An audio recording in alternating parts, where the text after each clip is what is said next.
کیونکہ سخاوت تو یہ ہے کہ آدمی کو جس چیز کی خود کو ضرورت نہ ہو وہ دوسرے کو دے دے، اور اثار یہ ہے کہ اپنی ضرورت کی چیز دوسرے کی حاجت پوری کرنے میں صرف کر دے، خواہ اس چیز کا ضرورت مند ہے لیکن اپنی ضرورت پوری نہ کرے اور دوسرے کی ضرورت پوری کر دے۔ جس طرح سخاوت کا کمال یہ ہے کہ اپنی حاجت کے باوجود دوسرے کو دے دے، یعنی اثار سخاوت کا کمال ہے، اسی طرح بخل کا کمال یہ ہے کہ حاجت کے باوجود ایک چیز رکھتے ہوئے اس کو اپنے صرف میں نہ لائے، یہاں تک کہ اگر بیمار بھی ہو جائے تو اپنا علاج نہ کرے کہ پیسہ خرچ ہوگا۔ بخیل کے دل میں بہت سے ارمان اور آرزویں ہوتی ہیں، وہ کسی سے بھیک مانگنا گوارا کر لیتا ہے لیکن اپنی پونجی اس چیز کے حاصل کرنے کے لیے خرچ کرنا نہیں چاہتا۔ مختصراً یہ کہ اثار کی بڑی فضیلت بیان کی گئی ہے۔ حق تعالیٰ نے اثار کی تعریف اس آیت کریمہ میں بیان فرمائی ہے۔ ارشاد ہوتا ہے اور وہ اپنے نفس پر اثار کرتے ہیں درا حالانکہ وہ خود ضرورت مند ہوتے ہیں۔ حضرت رسول اکرم صلی اللہ علیہ وآلہ وسلم نے ارشاد فرمایا ہے، کسی کو ایک ایسی چیز حاصل ہو اور اس کو اس کی ضرورت ہو اور اس کا شوق رکھتا ہو تو اپنے شوق اور آرزو کو ترک کر کے دوسرے کو دے دے تو حق تعالیٰ اس کے گناہ بخش دے گا۔ حضرت ام المومنین حضرت عائشہ صدیقہ رضی اللہ تعالی عنہا نے فرمایا ہے کہ حضور اکرم صلی اللہ علیہ وآلہ وسلم کے گھر میں ہم نے کبھی 3 دن مسلسل سیر ہو کر کھانا نہیں کھایا، حالانکہ ہم کھا سکتے تھے لیکن ہم اثار کیا کرتے تھے۔ ایک بار حضور اکرم صلی اللہ علیہ وآلہ وسلم کے پاس ایک مہمان آیا، اس وقت آپ کے گھر میں کچھ موجود نہ تھا کہ اس مہمان کو کھلایا جاتا۔ ایک انصاری اس شخص کو اپنے گھر لے گئے، وہاں بھی کھانا تھوڑا سا موجود تھا۔ انہوں نے چراغ بجھا کے کھانا مہمان کے آگے رکھ دیا اور خود ہاتھ ہلاتے اور منہ چلاتے رہے تاکہ مہمان خود اچھی طرح کھا لے، اور خود کچھ نہیں کھایا، یعنی ہاتھ ہلاتے رہے اور منہ یوں چلاتے رہے کہ مہمان کو معلوم ہو کہ میزبان اس کے ساتھ کھانے میں شریک ہے۔ دوسرے روز حضور اکرم صلی اللہ علیہ وآلہ وسلم نے فرمایا کہ یہ اخلاص اور یہ سخاوت جو اس مہمان کے لیے اس انصاری سے ظہور میں آئی اللہ تعالیٰ کو بہت پسند آتی ہے، اور یہ آیت نازل ہوتی ہے وَيُؤْثِرُونَ عَلَىٰ أَنفُسِهِمْ۔ رسول اکرم صلی اللہ علیہ وآلہ وسلم کے مدارج۔ حضرت موسیٰ علیہ السلام نے بارگاہ الہی میں عرض کی کہ الہی محمد مصطفیٰ صلی اللہ علیہ وآلہ وسلم کے مدارج مجھ کو بتا دے۔ اللہ تعالیٰ نے ارشاد فرمایا تم ان تمام مدارج کو نہیں دیکھ سکو گے، البتہ ان کے مدارج میں سے ایک درجہ تم کو دکھلاتا ہوں۔ جب اللہ تعالیٰ نے وہ درجہ حضرت موسیٰ علیہ السلام کو دکھایا تو وہ اس کے نور اور اس کی عظمت کی تاب نہ لا کے بے ہوش ہو گئے۔ جب ہوش میں آئے تو بارگاہ الہی میں عرض کیا کہ بار الہی محمد صلی اللہ علیہ وآلہ وسلم کو یہ درجہ کس عمل کے عوض میں دیا جائے گا؟ حق تعالیٰ نے ارشاد فرمایا ایثار کے بدلے میں اے موسیٰ علیہ السلام، جو بندہ ساری عمر میں ایک بار ایثار کرے تو مجھے اس کا مواخذہ کرتے ہوئے شرم آتی ہے، اور اس کی جگہ بہشت میں ہوگی جہاں اس کا دل چاہے گا وہ رہے گا۔ حکایت حضرت عبداللہ ابن جعفر رضی اللہ عنہ ایک بار اثناء سفر میں ایک نخلستان یعنی کھجور کے باغ میں پہنچے۔ ایک حبشی غلام اس باغ کا نگہبان تھا۔ 3 روٹیاں اس کے کھانے کے لیے اس کو دی گئیں۔ اتفاقاً ایک کتا وہاں پہنچا، غلام نے اس کے آگے ایک روٹی ڈال دی، وہ اس نے کھا لی، پھر اس نے دوسری روٹی ڈال دی، وہ بھی اس نے کھا لی، اور پھر انتظار کرنے لگا۔ غلام نے تیسری روٹی بھی اس کو کھلا دی۔ جناب عبداللہ رضی اللہ تعالی عنہ نے اس سے کہا کہ ہر روز تجھے کھانے کو کتنا ملتا ہے؟ غلام نے کہا یہی 3 روٹیاں جو آپ نے دیکھیں۔ انہوں نے کہا پھر تو نے اپنی تمام خوراک اس کتے کو کھلا دی؟ غلام نے کہا یہاں تو کتا ہوتا نہیں ہے، اب جو یہ آیا تو میں سمجھ گیا کہ کہیں دور سے آیا ہے، بس میں نے یہ پسند نہیں کیا کہ وہ یہاں سے بھوکا جائے۔ جناب عبداللہ نے کہا اب آج تو کیا کھائے گا؟ اس نے کہا کچھ نہیں، آج میں صبر کروں گا۔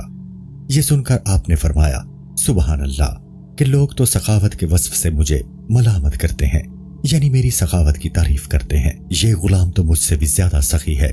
پھر آپ نے اس غلام کو خرید کر اسے آزاد کر دیا اور وہ نخلستان بھی اس کو خرید کر دے دیا۔